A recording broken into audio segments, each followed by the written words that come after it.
Pelaku pembantaian satu keluarga di Aceh Tenggara, dihantui rasa takut, tersangka sering histeris.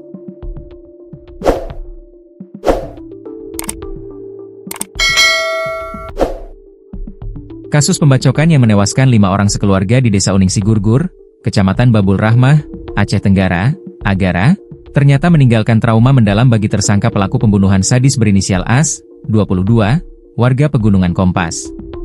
Dilaporkan, As kerap menjerit histeris di dalam sel karena merasa dihantui korban. Demikian disampaikan Kapolres Aceh Tenggara, AKBP Yulhendri SHSI Kamik melalui Kasih Humas AKP J Silalahi kepada tribungayo.com, Senin, 30 Juni 2025. Tersangka As sering terbangun secara tiba-tiba dari tidurnya sambil menjerit-jerit histeris seperti orang ketakutan.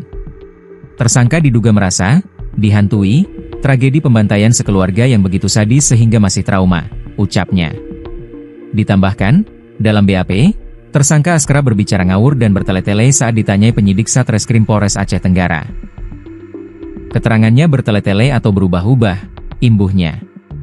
Menurut Kasih Humas AKP J Silalahi, sampai saat ini polisi belum bisa menyimpulkan motif pembunuhan yang menewaskan 5 orang sekeluarga dan 1 orang selamat ini. Namun, kasus pembunuhan ini adalah pembunuhan berencana. Polisi terus menggali motif-motif terjadinya pembunuhan sekeluarga tersebut, kata Kasih Humas AKP J Silalahi. Pembantaian sekeluarga yang menewaskan 5 orang dan 1 orang selamat warga lainnya di Uningsi Gurgur, Kecamatan Babul Rahmah, Aceh Tenggara terjadi pada Senin, 16 Juni 2025, siang. Pelaku pembacokan tersebut ditangkap polisi Polres Aceh Tenggara di Desa Salimpinem, Kecamatan Tanoh Alas, Agara, Senin, 23 Juni 2025, malam.